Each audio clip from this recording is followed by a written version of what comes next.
welcome back to our YouTube channel, The Lottie Lady. It's been over a week since my last video. Unfortunately, I did get a cold, which I think is probably down to the fact that I was a little too eager when I got this plot, and I've been here every day the first 2 weeks. I've had a little break. Just thought I'd fill you in on what I've been up to since I last videoed. So here's to fill you in on what I've been up to in the last week. So I have 4 pallet collar beds there now, and some hoops, which I was lucky that there was water pipe behind the shed, one of the sheds that was already on the plot, so that was a lucky find for me. I've covered over half of the plot, which I hope to be able to dig back a bit and get some of the perennial weeds out, but if I don't, then I think that will suppress quite a lot.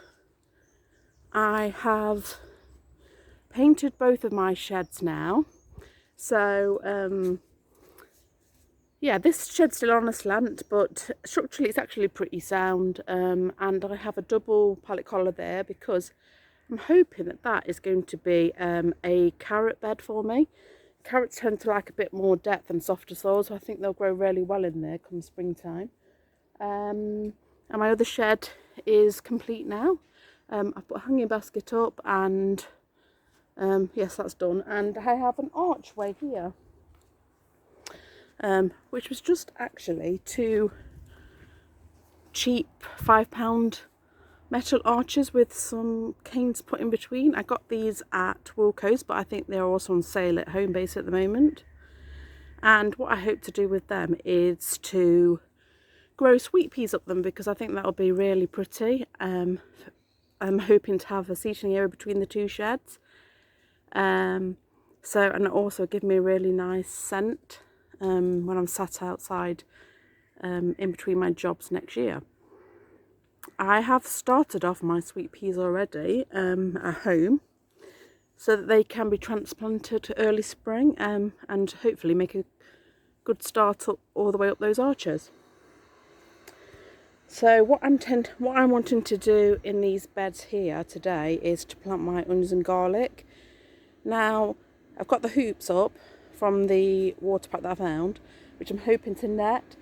You don't traditionally need to net garlic and onions, however, there seems to be quite a lot of cats around here, and just to prevent them fouling it, and also to prevent any hungry rodents or birds that might be looking for, you know, to pull the bulbs out, then I'm going to put some netting over just while they get a good start, really.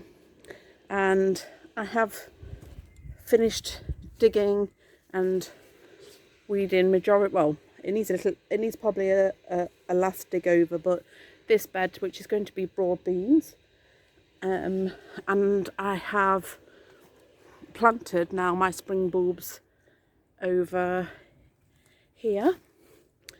Finished doing that, so I need to just move that pound of soil, which was where an old compost bin was. I think some of that might be usable now, which would be great.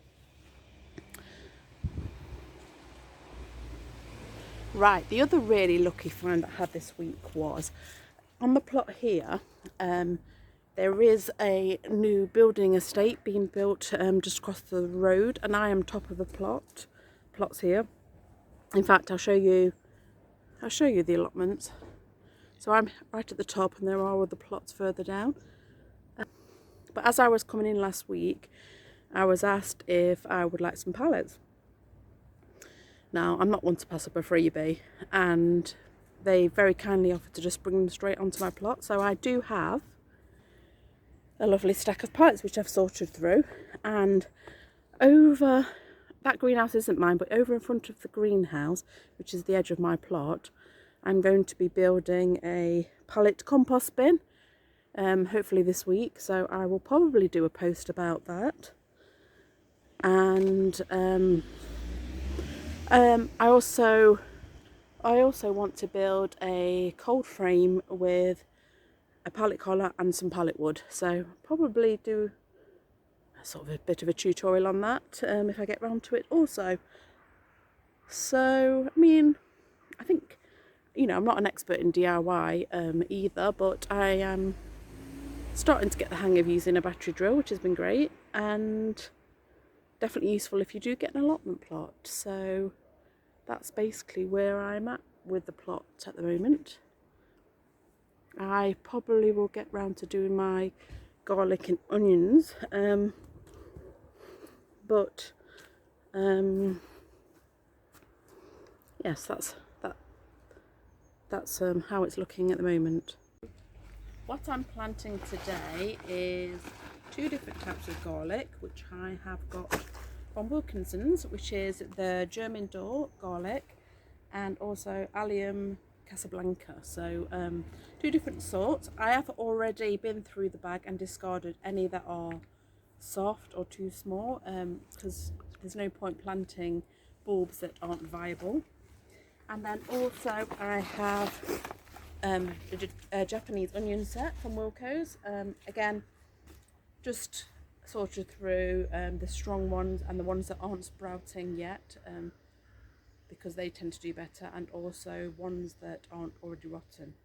I mean, if you do have a few that you're unsure about, what I've done is I've put them in this bag, and if I get a spare pot, I'll probably just pop them in and see if any of them do make a start, but otherwise I have my stronger ones in the actual bed, because I don't have masses of spaces here at the moment yet. Okay, so to the planting. Now, if you want an expert guide on how to plant garlic and onions, then I suggest that you look up many of the experts that are already on YouTube. For me, gardening should be, and having an allotment should be fun, so I go by the basic rule. And as my son's off today, it's Sunset Day. Dylan, what's that rule? Hand width apart and thumb down. Yep, a hand width apart, a thumb depth down. That's the rule I'll be following for both my onions and garlic. However, as you can probably see, I've already done some drills. I'm having 3 rows, so that kind of accounts for the thumb depth down. So it's just a hand width apart really, and hopefully some of them will take.